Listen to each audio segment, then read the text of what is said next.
It's all pre-show stuff. We're not talking all good stuff, even though it's real as hell. We're not talking coronavirus.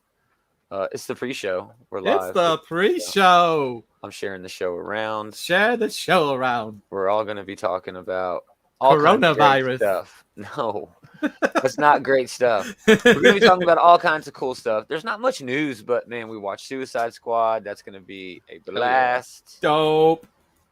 We're just going to talk about some comic stuff. And there were some good comics this week.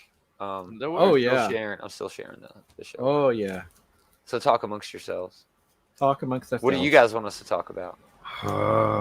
This dude ain't got nothing. This dude ain't got nothing. Suicide Squad. Well, yeah, no, that is on the Squad's list. That is definitely on the list. You're the newsman here, Gomer. Me? You're the newsman, and here's Goma with and the here's news. Goma. Hitler takes Poland. You know, the Nazis had a dress rehearsal for the Holocaust. Oh my gosh, no, we're not going there, please. Yeah, it was called. No, man, you were the J. Jonah Jameson of this outfit. No, so. no. Well, I didn't bring it there. All right, there's Taylor. Now we can actually. All right, Taylor. I'm glad you missed that. The nation of Libya.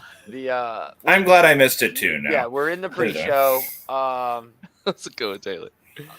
First and foremost, segment one, of course, Suicide Squad. No coronavirus. We're gonna move that to the news, and whatever else cool we did.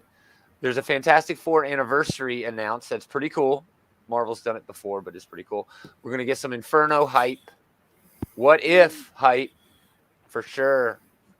That starts this week, right? It does, yeah. Yes, it does. It starts on Wednesday. Yes. And then we'll lean right into Suicide Squad. I got some hot ramen news. I like ramen. A very special installment of Moment of Destruction, as today is a very historic day. Did a guy ask Bumblebee to take naked pictures in a bicycle shop? And then we got our top three. My top three is very unique. What is wrong with you, David? I mean, honestly. I just ignore him now. If you give him, credit. But anything else? Anybody else got any news they want to add to the list this week? That's definitely on the call sheet, Richard. Thank you for stopping by. We appreciate it. We're burying that lead. We're going to talk about a bunch of stuff that nobody else cares about before we get there. Anything else? Nobody else has anything they want to talk about? Nah, not today. Should we revamp the show a little bit? Maybe include more stuff or different stuff? We have a hard time enough including the stuff that we have. That's my problem. That's my problem. The Fantastic Four anniversary issue that we're going to talk about is rad. I'm going to love it, but it's really worth talking about. What are you doing, Dave?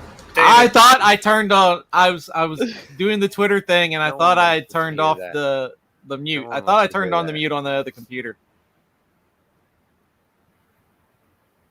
Oh my! Stop, Richard. I mean, he is right. David is a coward who doesn't show his face. He's not wrong. All right, so we got nothing else. Well, you guys think about that. Maybe I strike from the shadows. Maybe review comics differently. Maybe not a top three. Hey, you know what? You guys give that some thought if you have some time. Maybe now's not the time, while we're in the middle of the show. It's the pre-show. It's the pre-show. That's what this portion of the show is for. Okay, well. Who's breathing hard? That's me, man. I'm very excited for Suicide Squad. You're like. It's not. That's enough. That is enough. All right. Well, let's do this thing since no one's done nothing. Got a new intro.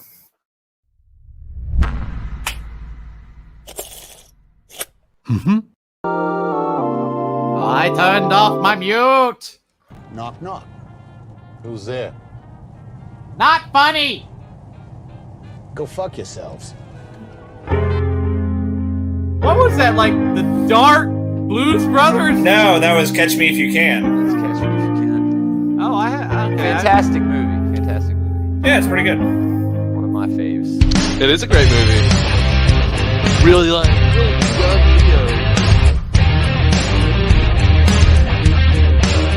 Oh yeah! Greetings, geeks. Welcome back. It's another episode of This Geek in Comics, Outright Geekers comic book shit talk show. Shit talk show. Gomer, Adam Normal, Taylor, and AKA David are here. Hope you guys are out there doing good. I know I am. What'd you guys do this week? Anything cool? Anything interesting? Anything fun? Segment one off to a terrible start. Starting up the school year again, so doing stuff with that, and went to go see Suicide Squad. So so you went in theater to see it? I did. You are one of the few. You are one of the few. I one of the valiant few. Faithfully from my couch. Yeah, Delta variant is everywhere. Not to Lambda variant is on the way. Yeah, all these variants are coming. But yeah, we're gonna talk about Suicide Squad later. I watched Vivo on Netflix. It's an animated, whatever music. Lin-Manuel Miranda. I love that guy. Well, yeah, of course you watched it. You very much have a crush on Lin-Manuel Miranda. I do. He does have a man crush. He's a genius. I love him. And he was Hamilton, so there's his historic fetish going there too. I know. Oh, no shit. Lin-Manuel Miranda was Hamilton. Thanks for telling me. No one had heard of that obscure little play that he did. Yeah. But Vivo was pretty good. He plays this little monkey from Cuba whose owner is like a street musician. He ends up passing away, but he's estranged from his love from years ago who went to America to become a famous singer. To escape the revolution. It didn't really get into that. It did hint a little bit at that, which I was like, all right, hell yeah, do it up. It's Lin-Manuel Miranda. Of course you're going to say something like that. But so you guys didn't do nothing. Just Suicide Squad. You guys only found... Gomer, just shut the fuck up. No, we did things, but not necessarily relevant to the show. Man. Like a fucking... I always do relevant I mean, things. I took advantage of a dice sell for D&D. You buy 3 dice and get the 4th one free. And that's boring. I wish he hadn't told us that. That is a great story. But these are limited edition dice, like the new ones that dropped are only 500. For you, I really am. But I feel like we don't need to have a discussion about limited edition. Let's see news.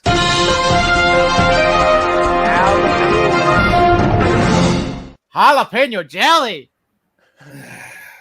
Fantastic Four anniversary issue has been announced, and Marvel has done this before. Today is actually the 60th anniversary to the day of the release of Fantastic Four #1. That's pretty awesome. That is a milestone. Yeah. You really need to shut up, man.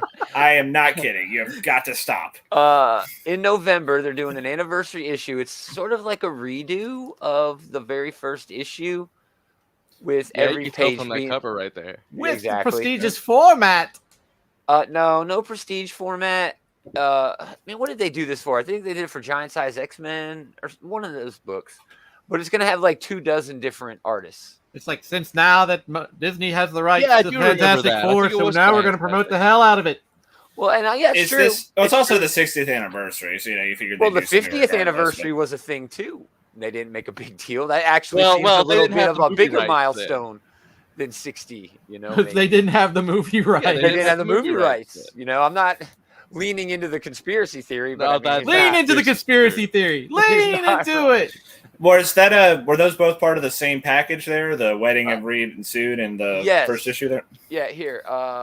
It's going to be that first page-by-page reprinting of the first one and a story from Fantastic Four Annual #3. Which, was the wedding of Reed and Sue. Man, I should go through this list. Echo, Aaron Cooter, Adam Hughes, Albert Montez, Alessandro Capuccio, Brian Hitch, Cafu, Carlos Pacheco, Chris Sprouse, Daniel Warren Johnson, David Lapham, Elsa Chartier, Erica D'Urso, Federico Vicentini. Greg Land is going to trace us up something pretty. This is a veritable smorgasbord. I'm sure it'll look nice. This is right up his wheelhouse. He can just copy right from Kirby. Right? Javier Rodriguez, John Cassidy, John Romita Jr. Hey. JR. Kay Zama's getting a page. Donald Francis Yu, Leonard Kirk, Lucas Wernick. Marco Cicchetto, Allred, Del Mundo, Adams, Oliver Coquille. Wow. Dude. mean, everybody. Are all these people just going to do a panel? Yes, no, they're all doing a page. They're all doing a single page. It'll be the greatest pages ever. It'll be their how they finest do work. that.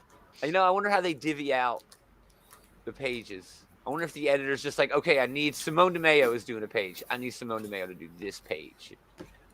Maybe they have a dartboard. Yeah. I do wonder if they try to that's all a great list of talent, but I wonder if they get the elites among the elites here to do the most iconic pages or whatever, you know. Yeah. Simone DeMeo's on here twice, which is weird. Maybe she's doing a cover. Well, it might be that she's doing one for the wedding part and one for the regular issue 1 part. Steve Epting is on that list. Nice. Ooh. Stanford Green, Terry Dodson, Mark Bagley. Hey, Terry Dodson. Yeah, anytime a Dodson's on there. Pepe Yeah, Rod. you also mentioned Hughes, Adam Hughes. Yeah. Patch Zurcher is getting a page in there. Man, this is gonna be rad. Rod Rice is getting a page. Damn. Yeah, that's gonna be rad, dude. There's no way I'm not getting that. There's no price. I couldn't find a price, but arm and a leg in the firstborn child. I'd be surprised if it was any less than $5, and that's probably being optimistic. oh, for sure. I think that's being low. I was thinking more Yeah. of 7 or 8. It could go as high as a $9.99, which Yeah. It's that's probably somewhere in that about range what I'm there, expecting. I'm drawing the line at 4. listen to you. You don't really have a choice. I mean, yeah. I do. If it ain't more, if it's more than $4, okay, well, don't I buy ain't it, but buying you don't get to pick the price though. Yeah. $4, no more, no less. There's all right, 4 characters. Fantastic Four. Inferno's getting hype. They sent out a bunch of teasers. Trust no one. The X-Men world is about to go Moira up missed in the after flames. party of the Hellfire Gala, and she's pissed. Yeah, I wasn't invited. Hickman said, I'm very excited that we're finally getting to share with everyone the follow-up to House of X Powers of 10, which is kind of hard to imagine that, and it's been a while. It has been a while, but It's been a that's minute. Hickman's thing. It's always long-term slow build. burn. And I'm really excited about this. Me too. Hickman's entire run so far has been world building. He's just been creating this new universe now with Arakko and Krakoa and all of that. And now this is him burning it all down. Great. And that's going to be great. Yeah. All 3 of these teasers will be available as variant covers for the first issue. It's going to be 160 pages over 4 issues. Valerio Schiti, R.B. Silva, and Stefano Caselli are all on the book. September 29th, issue number 1. So, man. From now, yeah. But yeah, I mean, it goes without saying that you trust Hickman. But yeah, especially in the context of all this X-Men stuff he's been doing, and yeah, this looks to be maybe the beginning of the end. Who knows? Inferno certainly implies that things are not going to be going well for them here. X-Men Ragnarok. I think things are already not going well, even in just the context of this page, this cover, because we know it's all surrounding Moira and her secret that everyone thinks she's dead, but she's really, pulling the strings. I'm not sure if it comes out that, hey, Moira is alive and she's actually pulling the strings and there are some things that she's not allowing. They've got it so good right now. Some of these mutants might be just like, well, we don't care. We're okay with it. You know what I mean? Humans are okay with it. And that's been the overarching theme. The goal is to get recognition from humanity, right? Well, no, not like this, though. I mean, a lot of these X-Men are kind of just leapfrogging over, caring about humanity or going straight to the galactic community now. Yeah, I think that's been a whole point of this entire run is that the mutants no longer really care what humans think. They have surpassed humanity. They have created a culture, a society that's But better in that than same humanity. vein, they're also giving them free drugs, just for them to have existence. And I don't know. There's something there. But yeah, Hickman we trust. It's impossible not to, really. So that's next month. About a month. Put that on a month shirt. and a half away. Yeah, put that on a shirt. All right, What If hype. We're getting stoked for What If. It's happening soon. The next big thing at Marvel. Thanks, Loki, for doing this, because now we get all of these stories. It's not Loki. It was Sylvie that did it. Oh, she's a Loki, technically. She's a Loki, yeah. I mean, regardless, It happened, okay? Yeah. So, yeah, what's the first one up on deck here? Is it going to be that thing with Killmonger and Iron Man? Or No, I thought it was the one with Sharon. Oh, Captain Carter. Captain Carter. Maybe they're going to go chronologically. I'm not sure. Well, I think it would be a fitting way to start it is with we get Tony Stark back in the Humvee, the beginning of the first Iron Man movie, and that's also going to be our first look at an alternate timeline. You know, yeah, I feel like there's a good like symmetry there. Yeah, that's not a bad idea. But yeah, then Killmonger shows up and he saves him, and then they have an adventure, and this is, I guess, part of that right here. But yeah, here's just some of the key art that D+ sent us. It's pretty rad. I don't know why you think that's funny. I think Hawkeye looks like Luke Perry, or not Luke Perry, Matt LeBlanc. I don't know. He doesn't. Maybe. Even if he does, it's not that funny, man. Yeah, it's funny to me because I was expecting it. Whatever. Okay. That's who's that with Loki there? Sif. It looks like Sif. Oh yeah, I guess that could be. I don't know, man. Yeah, a lot of these they haven't really put out synopsis. They put out little hints of stuff, but I want to go into this knowing very little, honestly. Yeah, I'm glad I don't know what to expect. Yes, I don't really want to know. Right, because the twist is the fun. Exactly. The twist is the fun. And once you have the twist, then it's kind of ruined. So, yeah, that's August 11th. The only new character, as far as I know, is Jeffrey Wright as Uatu the Watcher. And this is, what's his name's last, Chadwick Boseman, his last portrayal as Black Panther. Star-Lord. Yeah. No. I think he's one of the... I think he is one of the few actors to reprise the role for the voice acting here, because I know Downey's not doing it. I don't think Chris Evans is doing it. I thought I'd heard the opposite, that they all came back with this. Well, I misheard then. My mistake. No, maybe not. I don't know. I did. We'll find out when this thing drops. Right? Yeah, I'm stoked. It's gonna be rad. All right, now the big talk. Here it is.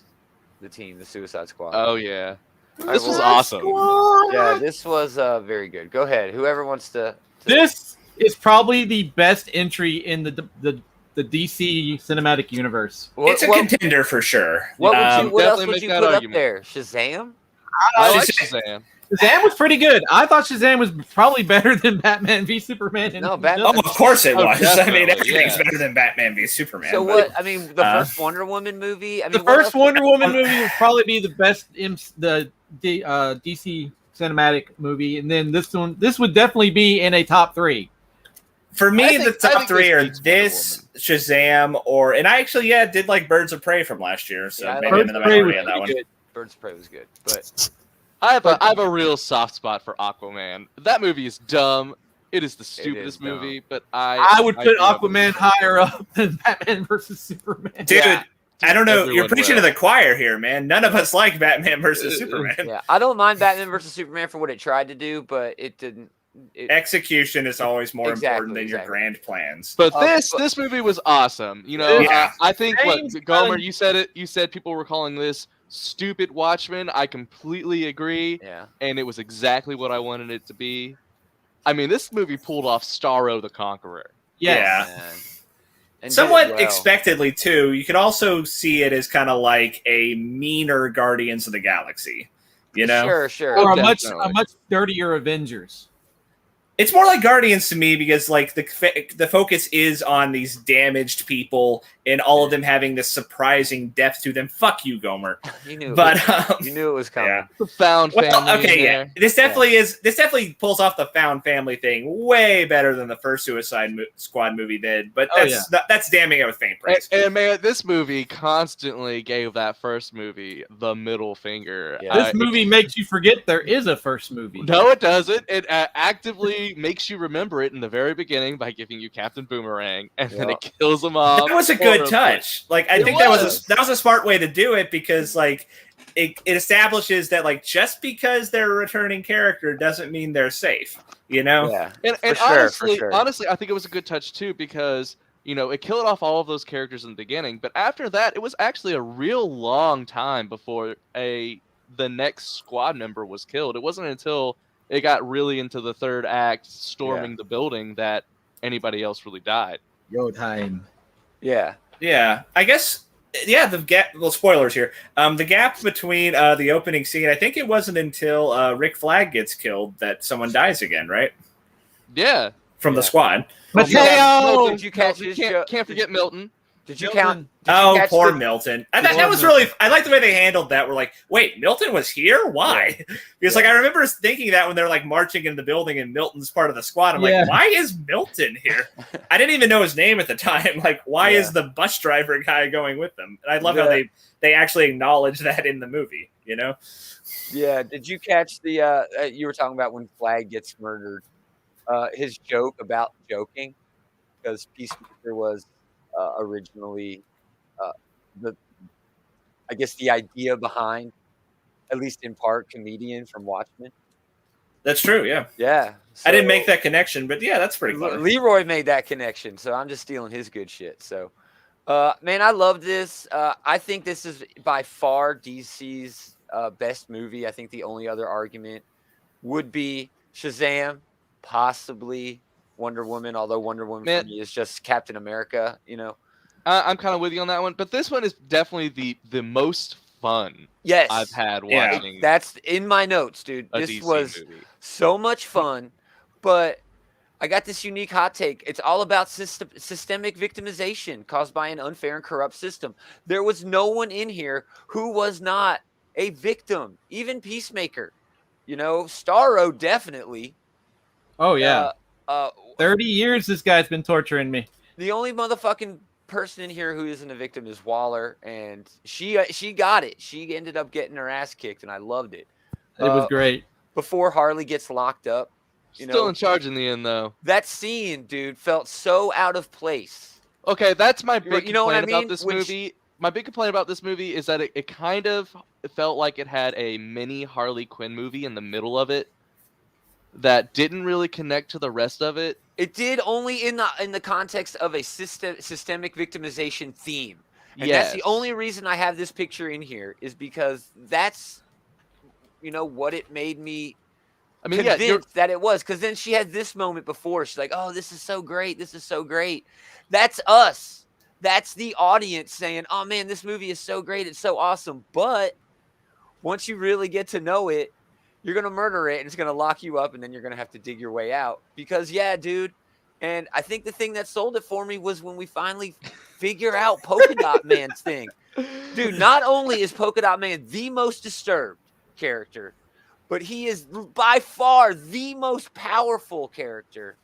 There's a legitimate question there, actually, because, like, it seems like King Shark is invincible. Well, like, I know, but he took such a huge beating. But he took a fall too. That dude, Polka Dot Man like evaporated a Starro limb. Okay, that's true, but Ratcatcher's the one who killed him. No, that's true, and that's like, a dope power. It was a team effort. Yeah, it really was a team effort. It felt like everyone the rats wouldn't be able to penetrate without the spear. Yeah, and that's always for sure. That's even outside of like the context of Suicide Squad. Just like, I'm so around in the eye. Like, oh, I can't believe it. Whenever you do a team movie, it does feel like, you know, some movies do feel that let off a lot better than others. Where like, did all the characters need to be there? That's a good. That's a question you always have to ask whenever you get to the end. Like in, say, the Justice League movie, no, not really. Superman could have handled that by himself. In this movie, absolutely yes. They all contributed. They all did something meaningful to defeat Starro at the end. Right? I really enjoyed the part where Bloodsport was like, King Shark goes num num, and he's like num num. Yeah. That had a great moment. That had an Avengers in that New had York a very City. Avengers. It Avengers did. pulled it off really well. It's probably the go-to example for movies where, like, yeah, it does feel like everyone contributed. Yeah. Bloodsport that was when he had his leadership moment, and before that, he didn't, and it was wonderful. No, he was actively trying to not be the leader. I love the fact that, and it's understated, it's underplayed, it's not mentioned, but I noticed it. The people who remained was a woman, a black man, and another woman of color. Those were, you know what I mean? And a shark, but he's not. You know, I don't think you can apply a race. Even though Sylvester Stallone's voice acting in this, because I knew it was Sylvester Stallone, had me just rolling. He sounded like Rocky, you know, at the end of Rocky IV, where he's kind of, you know, he's been beat up so bad he can't talk, and he's kind of, you know, dumb. You know, he's like ring drunk all the time. He's suffering from the concussions. Yeah. Yes, that felt like King Shark. But yeah, everybody was just great. That shock opening, the use of flashbacks. He used them like twice. Gunn. Oh yeah, a in lot the for very Ratcatcher. opening, and then the 8 minutes earlier, when we have the fight between Peacemaker and Ratcatcher, and then Bloodsport's dropping through, just perfect. You guys notice Ostrander putting the needles in everybody in the back of their head? Yeah. It's almost hard. You guys only watched it once, I'm sure. I only watched it once, but I only watched it once, and I watched it like 3 hours ago. So, but like Savant at the beginning, that's like where our focus is, and you follow him through, and he has. Oh yeah, he's a meaningless character. That was a really clever fake out, I thought. Sure, but again, and I'm going back to this systemic victimization, dude. He has a PTSD breakdown. You know what I mean? He has like a flashback and runs away, and then Waller's like, "No, bitch," and it's like, "Oh no," and then you realize, no, she didn't victimize him. She's victimized this entire team. They are nothing but a distraction. Yeah. Then by the end, she's well, like, to be fair, that was like mostly Pete Davidson's fault for tipping off the bad guys. But. Well, I think Waller knew. That was a great beginning of the movie, by the way. I think Waller knew that. I have no reason to think that, but whatever, it doesn't matter. Yeah. I really like the fact that James Gunn kind of returned to form, his trauma form, with like the gore in this movie. There was a lot of gore in this. There was a lot of gore. There was nudity in this movie. I mean, honestly, the gore was almost kind of cartoony in a way because it was, but that is trauma. That's trauma. That's trauma. Yeah. I think that's really good for him as a director. Toxic Avenger got a credit in the credits. Yeah. Yes. I think that's really good for him as a creative, because that is his bread and butter. That's where he came from. And Disney will never let him do that. You know what I mean? Ever. The stuff he did in this movie is not appropriate for Guardians of the Galaxy, but here, absolutely. And it was great for him to get that chance and just cut loose with that shit. Well, there certainly are some Marvel teams, Wetworks teams. They can maybe do it with Thunderbolts, although the Thunderbolts isn't quite like throwing people into the meat grinder as much as Suicide Squad does. Yeah. I mean, there's mutant teams that have been like that. There's Deadpool. There's yeah, sure. If you're throwing like a Wolverine or Deadpool movie, you can do it to them as much as you want, and it doesn't matter. Would Disney allow the level of, just over the top the heads exploding and squirting? And, for like a mainline MCU movie, no, that's never going to happen. King Shark bit a dude's head off, and the dude's blinking while he's in his mouth. It's amazing. But yeah, dude, there's no way the mouse is gonna. Okay. No. Oh boy. But real quick note on just like. The acting in this movie across the board was really, really strong. Yes. Even John Cena, when he's like betraying the team at the end. Yeah, he had a lot of pathos to him, where like he seemed genuinely wounded when like Rick Flag's all like, "You're such a joke," He looked like he was actually like feeling he was letting down his hero, a hero. Yeah, he really conveyed that well as he was doing it, even though it didn't stop him. I know Peacemaker and Punisher aren't the same guy, but there's the same energy almost. And that's the moment that Flag Cena moment or Flag Peacemaker moment. I got a Frank Castle Captain America energy from that. You know what I mean? Like he did let him down, but Frank would never murder Captain America. But if they both, found themselves on the Suicide Squad for one reason or another. No, Captain America would still never murder Johnson. Anyway, I don't know, man. What else is there to say about this? It was just I would rank this honestly up there with some of the better Marvel movies. Oh, definitely. Sure. Yeah. This was a damn good movie. I was blown away. Just in superhero movies alone, I would rank it pretty high. Yeah, for sure. This was probably like Marvel B tier level, I would say. To me, like getting to like the cutting to the chase here. Yeah. How does it stack up to Guardians of the Galaxy? I think Guardians is still the better movie. I agree with that. Yeah, I would agree with that. So it's not quite on that MCU tier. You know what it suffers from a little bit, and I think I enjoyed it more because of, like we said, the first team going in where Gunn is in there murdering people from the quote-unquote first Suicide Squad movie, even though they really aren't related in any fucking way at all. They got flagged. It feels more like a multiverse sort of thing than an actual sequel. And you know what I mean?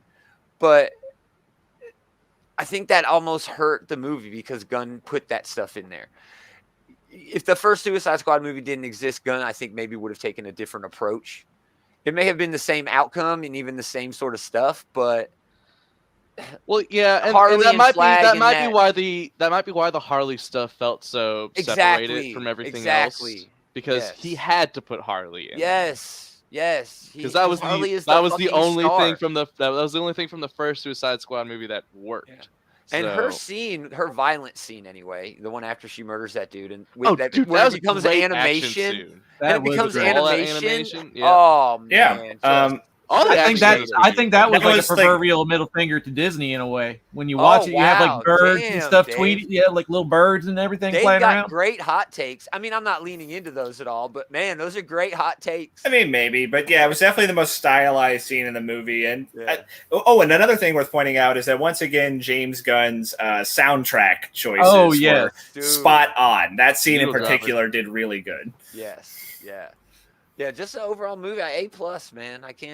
I can't find anything wrong with it after a single viewing.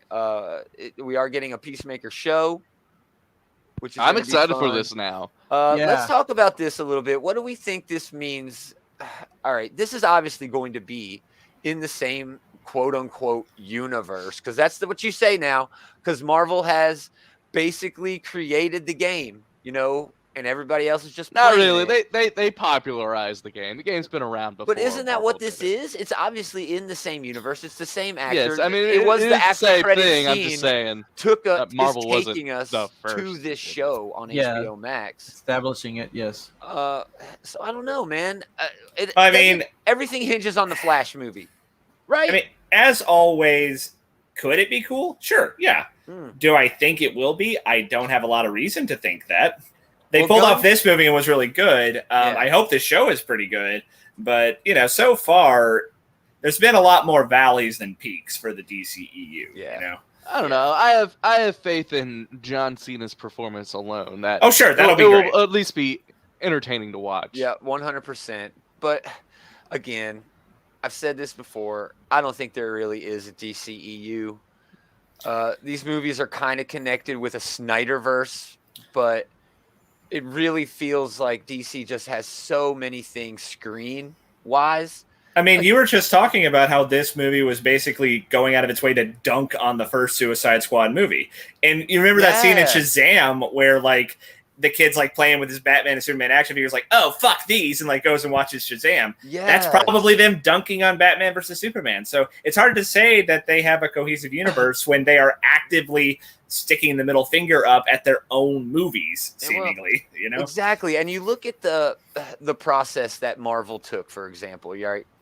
Doing Iron Man, doing everything in an order, having everything right from the beginning in this shared universe, now following through with that on the TV. When Iron Man came out, we were still doing Nolan's Batman, so DC tried to catch up in this weird way while also pushing these wildly popular shows on the CW. And it just seems like everything DC tried to do to copy Marvel, they did it wrong because they were going out of order. I don't know. Well, I still think the Flash movie can save everything. A crisis can always save your life. I'm worried about the Flash movie just because it's been in development hell for 5 years now. I honestly, I don't want them to make a Flashpoint movie. At this point, I just want them to keep making good movies, and the last couple movies they've made have been good. Yeah, I mean, if the focus is first and foremost, let's make these movies good, and they can work on stitching them together afterwards, that's probably the way to go. I think the first crack at the Justice League movie, right? That was the opposite approach, right? We are going all in on jump-starting the shared universe. We're throwing all these characters you've never seen before into this one movie. And the results were bad. And there is an argument that everybody knows these characters. Everybody knows Wonder Woman. Sure, everybody knows Superman. Everybody knows Batman. It's okay if we just throw them together in a movie. But maybe it's not. Yeah, we do not. Maybe it just doesn't work. So they're making the Batman next year, and I really hope we don't have to watch the Waynes get murdered in Crime Alley again. We fucking know that. We'll probably see pearls on the pavement. But I'm stoked, man. I agree with Adam. I think DC should just make movies. We don't have to have a shared universe. Marvel, I think, is the outlier there, okay? You don't have to have everything be a shared universe. We have the MonsterVerse with Godzilla and King Kong. That's basically done now. That and the Conjuring one are probably the best other shared universes. That's what I was about to say. That's kind of sad, honestly. Dude, all the Conjuring movies were on, I think it was HBO Max not too long ago. And we watched them all in like an afternoon, evening. They're great for what they are. They're pretty damn good, Yeah, dude, they're damn good. All right, so yeah, that's our any final thoughts on Suicide Squad? Great movie. We'll watch it again. That's a rare thing I can say about DCU movies. Anything else, Adam or Taylor? I have a legitimately hard time picking who my favorite character from the movie was, and I think that is very telling. By far, Weasel. I agree. Not for me, but no, I agree. Yeah, usually I have, even in a movie, I have like a standout scene where, oh my god, that was the best, and I was like, as soon as they had the scene where they get to the rebel camp and they just start nailing everybody. That was amazing. And then they get to the end and it's like, you can see that coming where it's like, oh yeah, they're killing a bunch of people who are on their side. Oh shit. I was like, oh my god, that was brilliant. But then that's part of what I started off saying, like, this is the meaner version of Guardians of the Galaxy. That's probably the best example of this movie having a bit of a meanness to it. Yeah. Right. But then there's the scene. That and burning all those poor birds in the fucking cage. They come off of Harley busting out, right? And then they go to the team going to rescue Harley, and Harley's there. And just that moment where she's like, do you guys want me to go back in? Oh, yeah, dude. And that's those moments that really push them together. And you guys know what it's all about, man. What it's all about. What should James Gunn do next at DC? He's been invited. He's like, I got an open invitation by Harada to come back and do whatever the fuck he wants. Tempted to say Suicide Squad sequel, but can I go out on a limb? Way out on a limb where I'm going to fall down. Red Hood. I could see it. Just a Red Hood movie. Overly violent, brutal. Like, the opening scene is him getting murdered by Joker. That's the opening scene. You can even bring back a Leto. This is, you know what I mean? If they really wanted to push the DCU thing, have Joker have a full set of teeth, and after he kills him, Batman now that you're bringing up Leto, that's the other great thing that I'm very happy this movie did not give us was more Leto Joker. Oh yeah, we didn't need it. I don't know. And that's the thing, I say Harley even got a nice kind of girl power moment where it's like, I'm looking for red flags now, and like she just like fucking wasted the guy. The tattoo, she still has that tattoo on her back. Where it was property of Joker, and now it's property of no one. She had it changed. That was from that Birds of Prey movie where she mentions that in there. But yeah, overall great movie. Top of the DCEU for me, man. Best DC movie to date. I loved it. Let's do food news. I got a weird one. Yummy. It's going to be the fall season. What's the fall season known for in terms of food? Apple cider. Really? Pumpkin spice lattes. Thank you, Dave. Cup Noodle has released pumpkin spice flavored. Oh, God. I don't know. Nissen Foods has a unique offering. Yeah, unique. That's not terrible. The word I'd use. Unique is that does sound unique.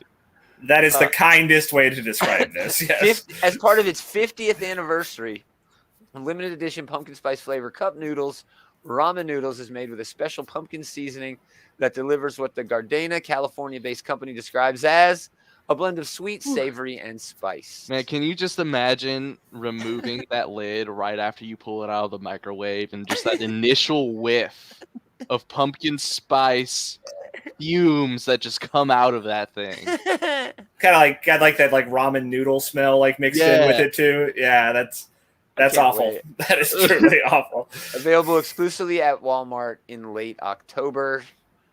Yeah, go hunt down some cup noodle, y'all. Dave went and threw up. He's not even on anymore. No, I'm still here. He's rushing out to get himself the cup noodles. Oh yeah. He's rushing out to get himself. See, David, we don't know these things since you hide behind your Sasquatch.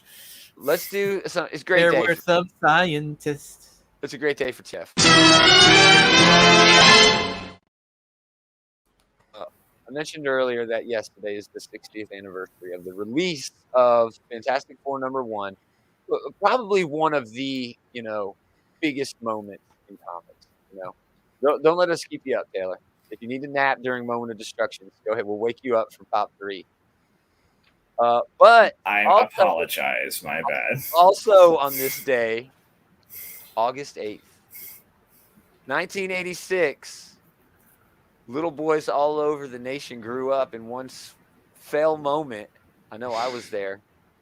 As this little punk bitch, Hot Rod. Daniel. Yeah, fuck you, Daniel. Damn you, Daniel. Fucking Daniel. Piece of shit. Ended up getting in between a fight between these two assholes. I gotta help Megatron. Get out of the way, Hot Rod. And it led to this, the moment where our souls died. So yeah, that was today. Yeah. That's pretty damn cool, man. It is, yeah. So that's today. But I have no movie news. That's the only movie news I got, talking about the old one. It's coming back to theaters for a couple days. Maybe we'll go see it. I don't know yet. Not with Delta and Lambda. I mean, any new movie news would be this Beast Wars movie that doesn't necessarily sound too great so far. So Beast Wars movies where they keep showing all the cars that are going to be. Yeah, damn, I did have. Oh yeah, I do have some here. They're going to be like these. They're not actually going to look like animals. They're going to look like stylized like robot animals. And they'll only be in the last 10 minutes of the movie. I think they'll be closer, more akin to the Beast Machines. Yeah. Look. There was a bunch of other Transformers movie like rumors. There's like a viral thing that might be going viral or might be a viral thing. I also had a picture of fucking Bumblebee, like a jacked up Camaro, but Cybertron.com's website's not working. I think it's down for maintenance. But anyway, what we do have is Transformers number 33. Go ahead. Yeah. We did have it. This was a book that came out. So yeah, this is continuing Brian Ruckley's very, very, very slow Transformers run. Very bland this run. Issue, finally, Bumblebee gets sort of his revenge on the person who ratted out. Jeez, I can't even. What was the name of his protege? I don't remember. Yeah, exactly. Humdrum or something like that. I don't know. She was murdered. Rumble. Yes, I think that was Rubble. Yeah. Rubble. Yeah, who was murdered. You didn't know it, Dave, but you got me there. You got me. Thank you. Who was murdered like 20 issues ago. Yeah. Which is a problem that he's just now getting his revenge on it. So 20 issues translates to like at least 2.5 years, right? It's been a while, dude. Yes, it's been a while. It's been a long time. And especially since they seem to delay this shit a lot, right? Yeah. So the main thing that happens in this is Bumblebee gets some information from Swindle because he's working with Swindle now because Bumblebee is a criminal because he murdered what's his face. I know it's hard for me to keep track too. Like this thing happened. Trick Diamond was talking to Swindle to Bumblebee about her mentor Big Wing, who I don't know who that fucker is either. Big Wing. I don't know who that is. I looked it up. I couldn't find him. But it alludes to the last time we saw Devastator, right? When did that happen? That was in Galaxies. I see. I don't remember that. That was Big the Wing first arc in Galaxies with Livio Ramondelli doing the art. And Big Wing was there? I guess he was in that town that Devastator destroyed during that arc. This issue had a lot of cool going on, but it jumped around way too much, right? B had this weird morality moment right here, and I don't even know if I have the image. No, I don't have the image. Skywarp showed up. That was dope. Yeah. Swindle has plans. That was pretty cool. Yeah, it's just this series has a way too convoluted plot. Yes. With characters that even I, a dedicated, lifelong Transformers fan, Trick Diamond, cannot tell you who the fuck they are. Trick Diamond, really? Yeah. Trick Diamond. Really? Seriously? All right, moving on. I don't know. Now to something great. King Grimlock, #1. Oh, Steve Orlando. What was the name of the artist? Because the artist fucking killed it, too. Augustine Padilla. Yes. Yeah. So you were describing this as as Grimlock getting sucked into like a King Arthurian legend. Let me tell you about that place. It sort of felt more like him getting sucked into like the never-ending story or something like that. Oh, for sure. That place is called Minonia. And it was from a Generation 1 cartoon episode, Madman's Paradise from 1986. Damn. And some Autobots get sucked in there. If you want, you should go back and watch that episode, dude, because they talk about the gold one in this issue, who's like this all-powerful sorcerer. He's in that issue. Those wood bots that show up at the end. I think I got a picture. They're in there, yeah. They're in that issue. Yeah, dude, this was fucking great. So this was a lot of fun. So Grimlock so in the beginning, Grimlock and Optimus basically have a disagreement and philosophies on their style of combat. Grimlock is a very, brutal fighter, very much like there's a problem, I'm gonna go solve that problem. Yeah. Classic Grimlock. Classic Grimlock. And then while they're having this disagreement, this magical portal starts to come up and it's about to suck up Optimus, and Grimlock saves Optimus, pushes him out of the way, and he gets sucked through the portal. And now he's in this magical realm. And it's just a lot of fun with him fighting, what was they were like Razor Dons or something these like Razor that. Beasts, something like this. But I mean, look at this art. Look at, oh my gosh, I love it. That's just a big 2-page spread. It's so beautiful. And then there's just a whole bunch of little sci-fi tropes in this. Like I really love the look of the Golden Tower and the Golden One. And then I really like the conversation that he has with the people who summoned him there. Yeah, because they were like, "Oh man, we wanted Optimus Prime," and he's like, "Well, me Grimlock, nobody's second bitch." He had like a little Dr. Doom moment. yeah, right. And they were like, "Please save us," and he was like, "Nah, save yourself." He's like, "Yeah, nah, you got this." Man, this is a fantastic, just action-packed Transformers romp. My favorite thing about it is that Steve Orlando actually wrote Grimlock in the 1980s Grimlock voice with the me Grimlock. Yes. But he still got away with it. He still got away with it. He still made him sound, like not like an idiot. Like he knew what he was talking about.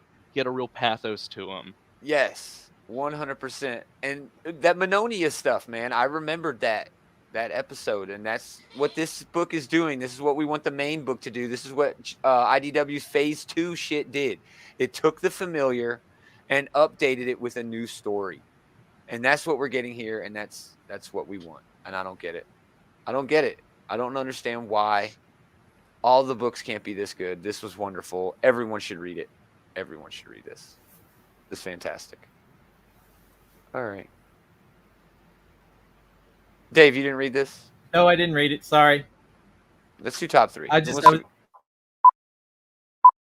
No one cares why you didn't read it.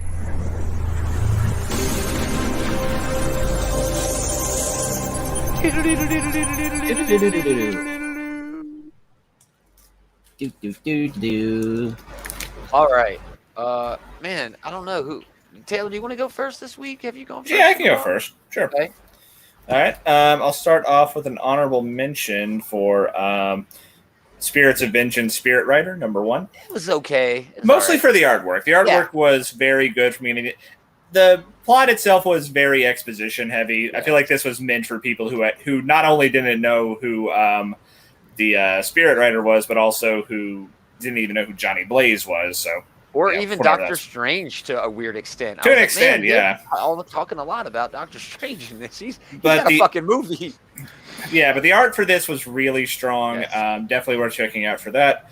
Another honorable mention for that Guardians of the Galaxy annual, because I didn't realize going into this that it was just a big old spoof of He-Man. I actually didn't get to this week. I don't know how I skipped it. It was on my stack. Like 80s He-Man or... Yeah, it's about Hercules is actually barely part of this. It's really about the other guy on the cover, the so-called Prince of Power, who apparently was from earlier in Al Ewing's run before I started reading it because Dr. Doom wasn't in it yet. Yeah. At least you're honest. Yeah. You know what I mean? I hated that book before Dr. Doom got it. I never gave it a shot, no, but I'm sure it was good. I mean, Al Ewing is just, a great writer. And yeah, I'm sure he's not the last time you will mention his name. Yeah, we had like a He-Man in here who's like the guy's brother, and there was a Skeletor in here, and it was very funny. Oh, wow. This is the funniest Al Ewing book I've read in a really long time, at least. Maybe ever. Yeah, I'm going to have to go and grab that off my stack. I did not even read the backup part where they were getting into like the Infinity Stone stuff because I did not care about that. It was like part 7 of 8. I mean, there's really no need to. Yeah. Yeah, I am out of that churn, so no point in that. Nice. But my number 3 this week is going to be Avengers number 47. Awesome. Not bad. Yeah, that was an honorable mention for me. It continues to be just dumb fun, but it's a great example of a popcorn comic. They are going to rescue She-Hulk from the Winter Guard, and we have a lot of good like fight scenes. We have Cap fighting their Iron Man and Iron Man fighting their Cap.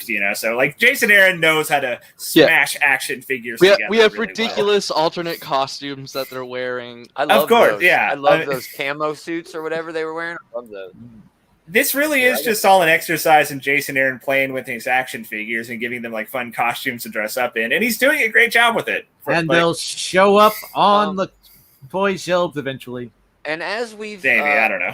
And as we've always said, or at least have very recently said about Jason Aaron's work, while he's got all this little fun stuff and these witty dialogue, and like Thor never showed up in this on panel, but he had a great moment in this. With air support, and just you see Mjolnir sitting there, and dude just knocked the fuck out.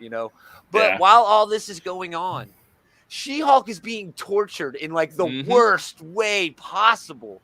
And it's you almost kind of miss that part of it because it's sort of you taking your medicine with a spoonful of sugar maybe, but holy shit. It's like taking your medicine. Yeah, it's like taking your medicine with like a whole cup of sugar. Yeah. It's crazy. Man, because this is the same thing that this is the same thing we were talking about with Heroes Reborn, It's so stupid, so in your face that you forget to see how deep it really is.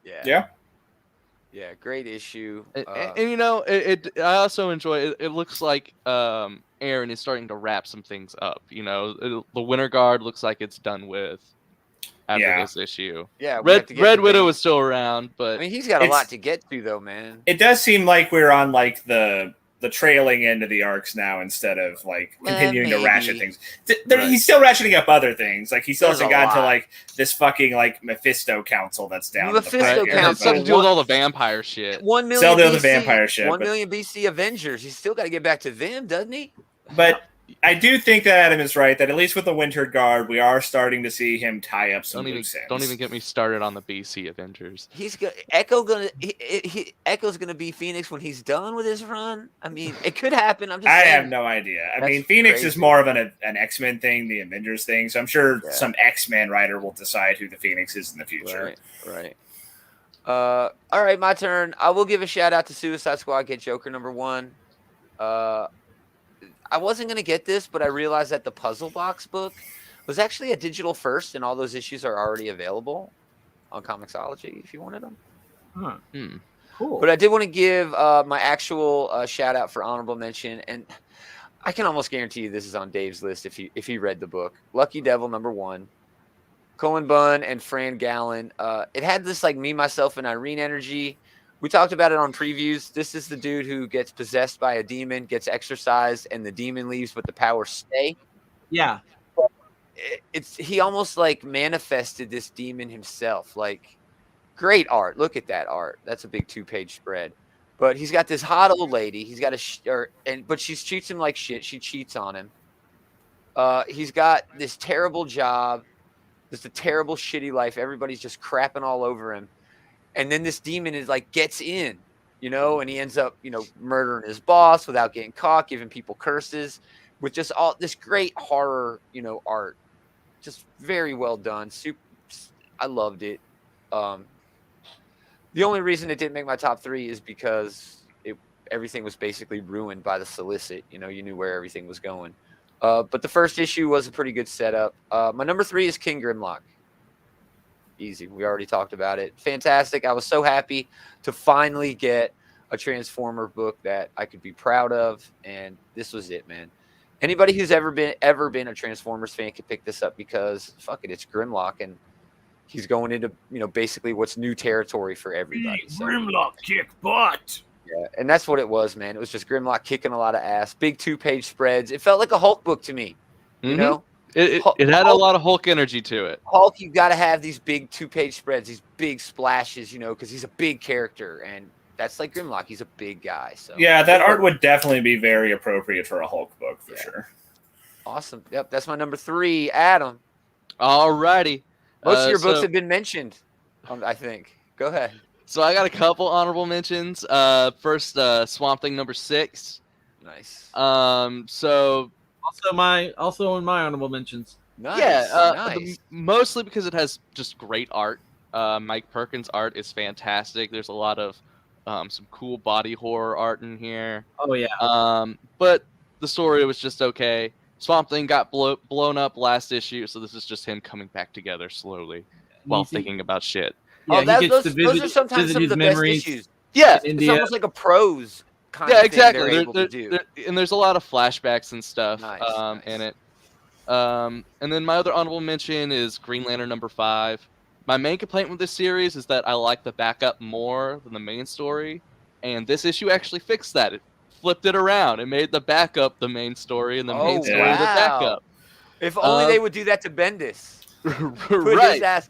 Could and you it was a lot of that fun. would be so nice, actually. But, dude, it would be nice, but can you imagine the fall from glory that Bendis, writing some of the greatest comics, at Marvel, to writing a backup in Justice League. Like, yeah, what was Justice League this week? 66. Like, they just makes issue 67 Justice League Dark and just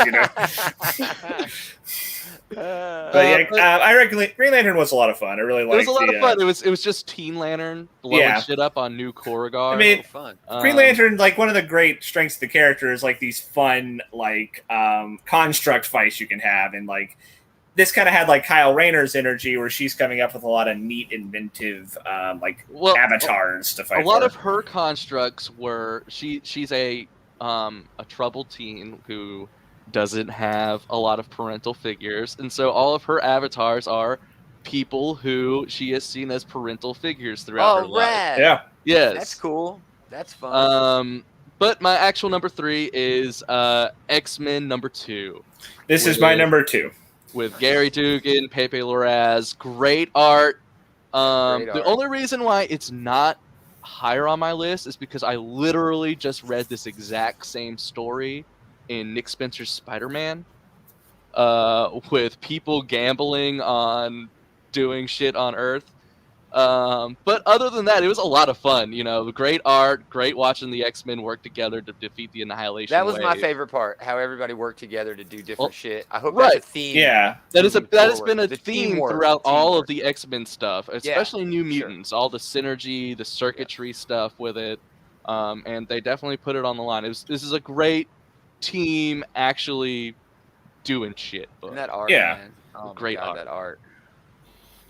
Loved it. And then digging into like the infograph at the end, the paragraph or whatever from Orcus, this new character, Dr. Something, talking about, how is Scott Summers back? He's investigating Resurrection. That's interesting because there's a Resurrection angle from issue number 1. There's a guy who's like trying to figure out Resurrection. Human science. So that's interesting. Yeah. It's Dugan building. Building. Yeah, and Orchid's been like the back burner villain from this entire era of the X-Men, and it is definitely disconcerting that they are starting to piece shit together. Well, we know at some point there is going to be problems with clones, with cloning, just from House of X, Powers of X, and Hellions. I don't know if that's going to get mentioned again, but Hellions will definitely get mentioned. The Chimeras were mentioned. Yes. Within normal continuity, none of this, did it happen, will it happen, House of X, Powers of 10, where, they were talking about it. Well, I guess we know that's going to happen, but excellent choice. This also had a real fun moment in the beginning with or with Gambit playing. Yeah, it's poker night. Yeah. With and Rhino throwback. in the thing. Yeah, that's some fun stuff. Poker games. Cool, excellent choice. I think that's going to be one of those books where every time it comes out, it could be on the list. You know what I mean?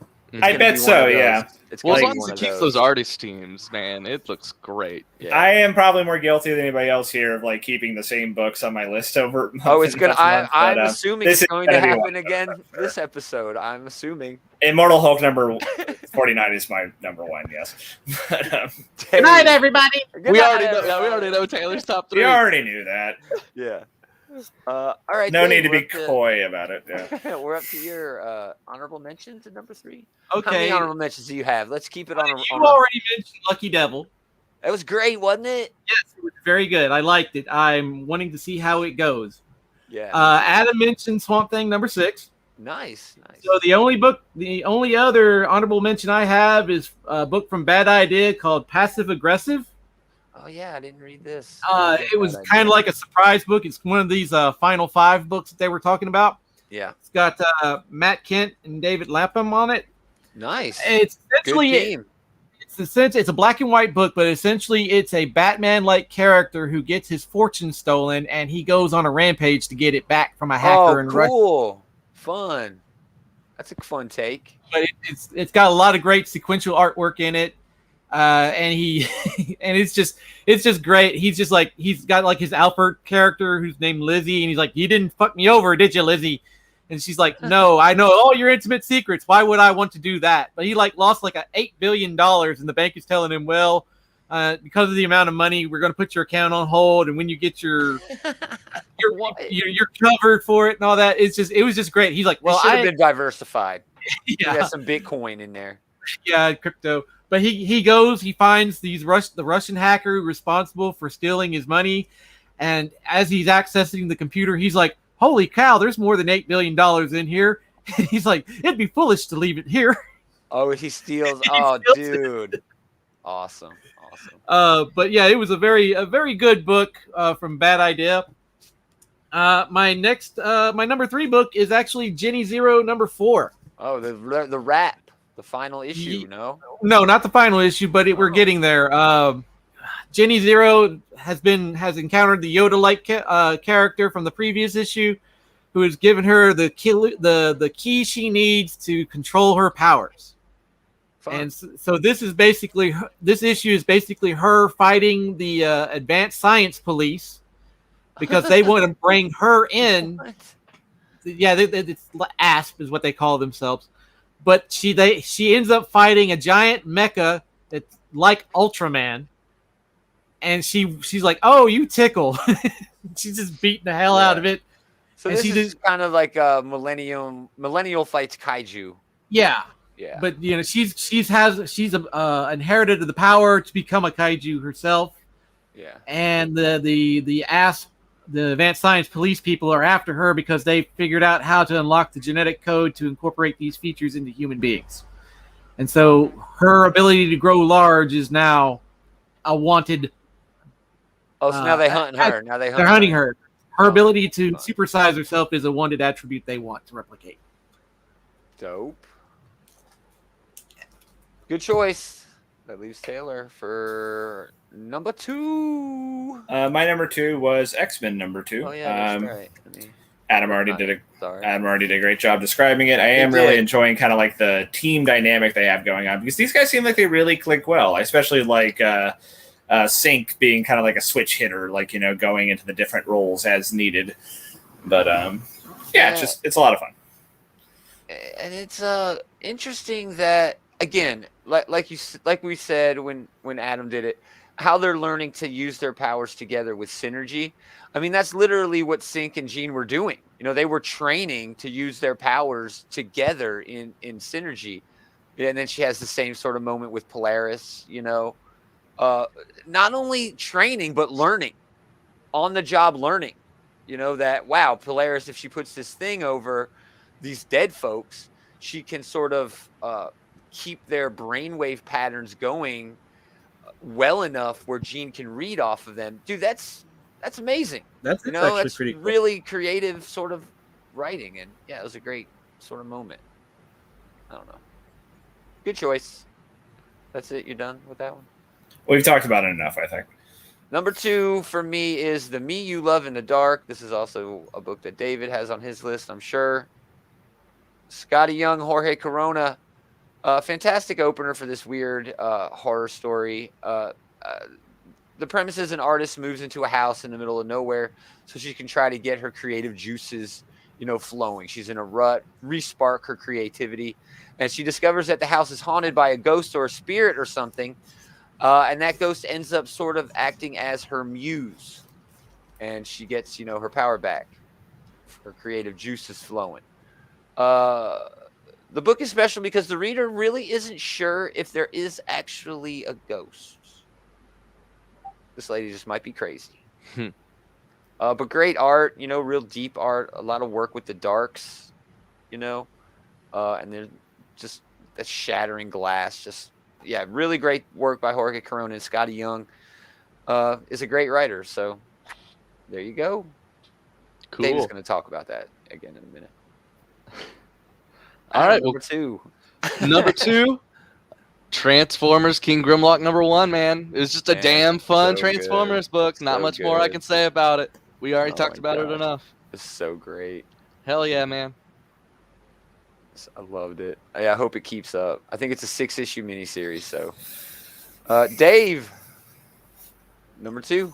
I'm sorry to disappoint you, but that did not make my list. Did you read it this week? I did, but I just found some other books that I enjoyed a little bit. Wow. That's hard to believe. Go ahead. Yeah. So my number 2 pick is also from Bad Idea.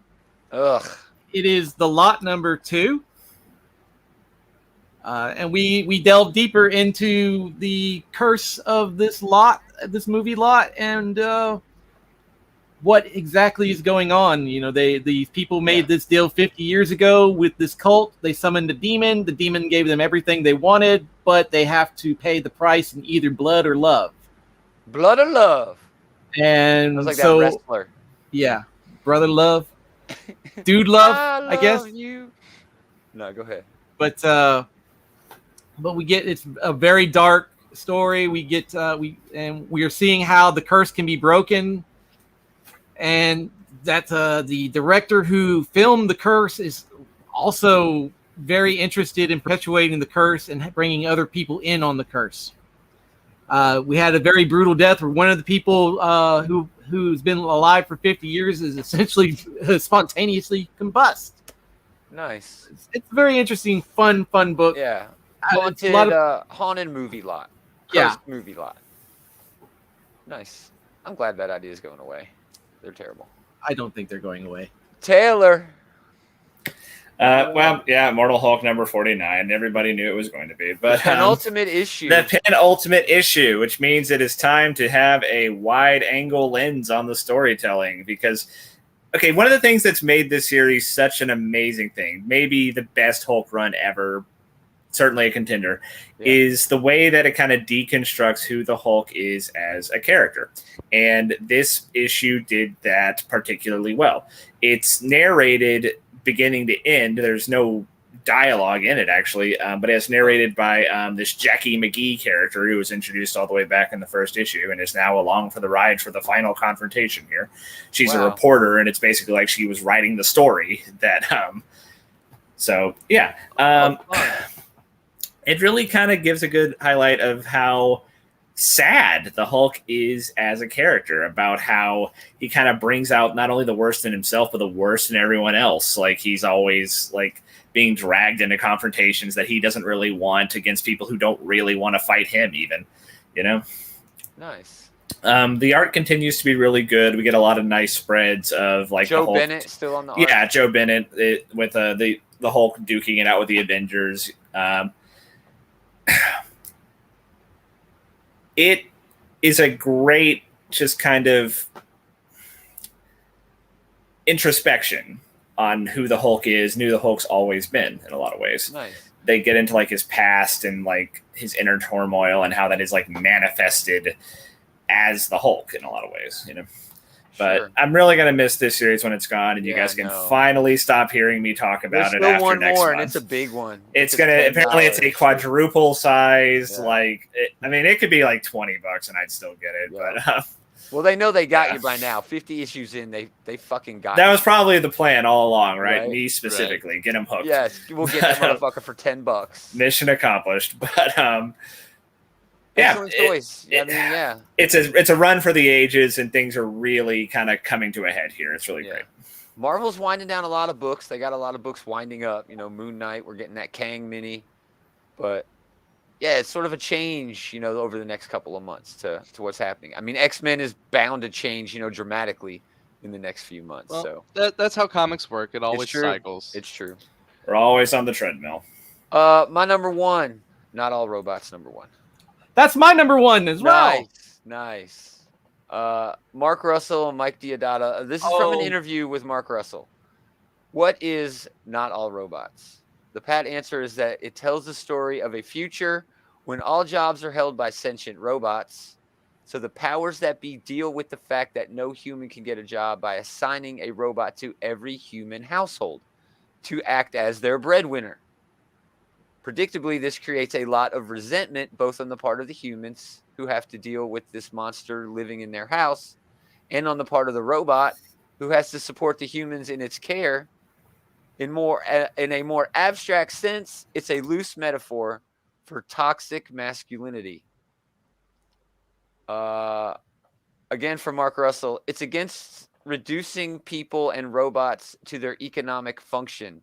It's pro accepting that people and robots, in this case of this story, have value independently of how economically useful they are. So you guys know me. Of course, this is my fucking pick of the week. This is right up my alley. How can you not go wrong with Mark Russell and social commentary? Right? Yeah, and I love the cover he uses. You know, Freedom from Want, which fits right in with the themes. As does this one, you know, what is the traditional. Now that's just like Daft Punk right there. Yeah, right. But yeah, great art from Mike Deodato. Great message. Russell's humor is, seen throughout, but really it's like a classism, Marxism, socialism, social commentary on how dumb we are as a society. That we've chosen to, or how we've come to as a society to rely on technology too much. This is like taken to that abstract level. The people, the robots in this are too smart for that. You can't just call them a toaster. No, you can't call them a toaster. But during they're the new working class. Yeah, humans have been reduced to basically a pet. Yeah, that's what they were saying. Yeah. But in those there's like the sections of the book where there's like a talk show. There's like a robot and human talking. Yeah, and essentially debating, we should just get rid of humans because all you ever do is complain. You don't do anything. You don't add sleep to society. 8 hours a day. You leak. You require food. Yeah. But the human was like, well, some of you have glitch and kill your humans. And they talk. Then we go to like humans. It's basically humans are living inside dome cities, and there's one robot that it controls like the atmosphere of one particular city and kills 200,000 people. Yeah, by just changing the chemical composition of the air supply. But I mean, that isn't really we require technology, that we've become too, But in this book, they require technology because it's post-apocalyptic. No, they don't. They just had robots, and then robots made it easier. Yeah.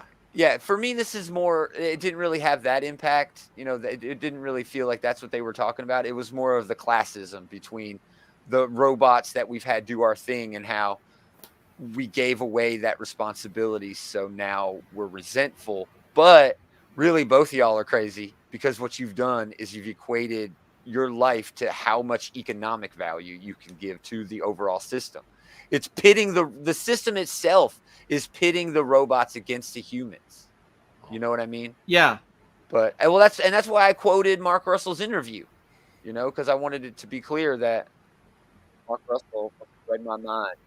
Knew what I was from a comic book because it's a Marxist socialist commentary with deep sci-fi roots. And yeah, this is just fucking awesome. It's on AWA. They're a pretty newer publisher, but yeah, this was fantastic. Yeah, I'm on board for the whole. And it's Mark Russell, so Yeah, I mean, it's going to be great. Yeah, his Flintstones was amazing. His Snagglepuss was great. Yeah, Superman versus Lex Luthor was great. Oh, you're right. Second Coming. Lex. It might have been the best of the Future State stuff, man. Yeah. His Second Coming on Ahoy Comics is pretty good. Yeah, I fell off of that with the second arc, but I should really pick it back up. I have all the issues. I just need to pick them up. But yeah, love that book. Great choice, Dave. Great choice, because you agree with me, of course. So we're wrapping with, I guess, Adam's number one, which I think he already mentioned it. Yeah, my number one is Hellions number 14. I love this book. This book is hilarious. Yes. This book has a lot in common with the Suicide Squad movie. It's about a bunch of miscreants, misfits, people left in the margins of society, being forced together on a team to do stuff that they don't want to. It's really funny, but it's also really mean. And this issue is where shit kind of hits the fan. Back all the way during Ten of Swords, the team went to Iraq. No, they went to they were trying to stop the fight before it started by stealing a sword.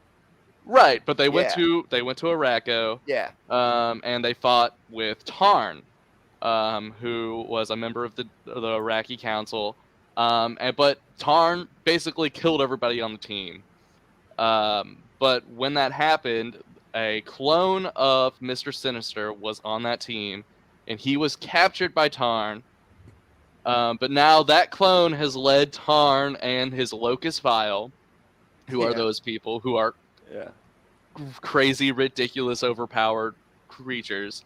It leads them back to Mr. Sinister's base on Krakoa. And this issue was also a lot of fun because for the first time, we really got to see the inner workings of the Iraqi council. Yes, it works kind of like the Quiet Council. It's basically it's a lot like the Quiet Council, but we actually get to see the members on the council. We've seen a couple before. Yeah, we've met a couple of them on Planet Size. Yeah. The one that intrigued me the most? Which one? The one who didn't say a fucking word because they said she was a seer. And I'm like, oh shit, is that a precog? That is a precog.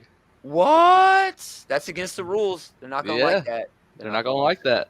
And Storm was on the council too. Yes, so that was also great. interesting. Yeah, this confirms that she is a member of that council, which was cool. But the meat of this was Tarn coming to Mr. Sinister's hideout and basically revealing to the Hellions team that they were all led to their death before by Mr. Sinister. Yeah.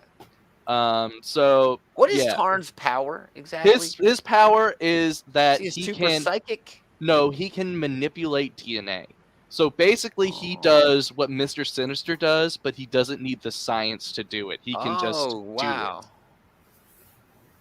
Oh, so that's Tarn, why. Tarn is the cure for the otherworld resurrection thing.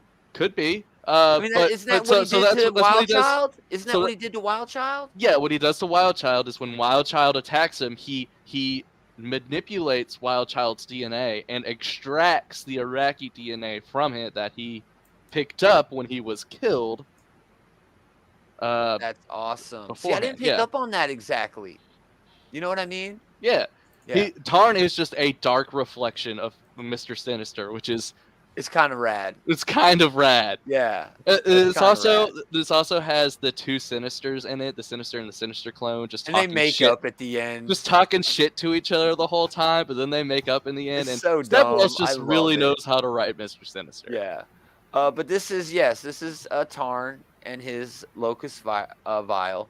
And this is Tarn and his Decepticon Justice Division. I'm sorry. It is very much the same. It is kind of, dude. It is. But I'm down for it. It's been great. Yeah. you mentioned that they went to like the Iraqi version of the council, whatever they call it, the circle or whatever. Yeah. And Tarn, is on the in their head of government group. But and he's their meeting meeting outcast of that group. Yes, their meeting was him saying, "I want to go to Iraqi and kill this motherfucker," and they're like, "Nah, you can't do that," And he's like, "I'm gonna do it anyway." Fuck you guys. Yeah, that was awesome. Yeah, great. He had a really great line. It was like, well, fate made a liar of me yet again. Yeah, yeah. Tarn's got a weird way he talks, man. Like, he really believes like he is the leader of a religious. He's got a very real poetic way of speaking. Yeah, I mean, it's great, but I just hate his name.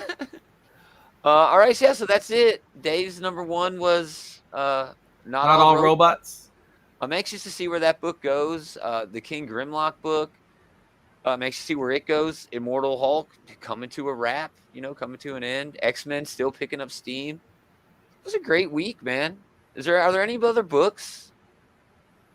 No, I guess that's it, right? We all went around. I can give you some dishonorable mentions. Yeah, go ahead. Pick one. Oh, Sinister War #2. Oh, you picked that shit up. Well, I gotta finish this damn thing off, man. Dude, you are a trooper. I never even give this Nick Spencer stuff a shot. I'm a glutton for punishment. He is a glutton for punishment, dude. But then this was just straight up bad. It was one of those issues that was kind of like a story told in reverse. Yeah, kind of had like that Memento vibe to it. It was a bunch of flashbacks. Oh, that's fun. Yeah, except it kind of sucked. It was just bad. It could have been good if it wasn't terrible. Yeah, right. Awesome. Well, that's a wrap, man. That's a good show. I don't know. It felt like the comics I did read were really great. It just didn't feel like there were a lot of comics, And I mean, nothing's gonna feel like a lot of comics compared to last week. I know. It was like fucking 20, And I mean, I was saying like, Kang is, coming. There's a couple of miniseries that I'm gonna get into, but man, I hope there are. I'm gonna run out of shit to talk about, dude. I'm sure that won't happen. Go to outrightgeeker.com. We got links to all the cool shit we do, including other shows on this channel. We got our Monday night show, Mañana, where we're gonna talk about all of the previews and stuff dropping. As far as new books, got the Bullies, got everybody, Big Willie still doing shit up there, all kinds of stuff going on, including links where you can buy some swag and help us out at Patreon, all that fun stuff. So, yeah, thanks everybody for listening. We really appreciate it. But most of all, thanks to these jokers for hanging out with this joker. Always a pleasure. Aw, that's so sweet and sophisticated. We're going to do it again next time. Same geek time, same geek channel. I need to watch this.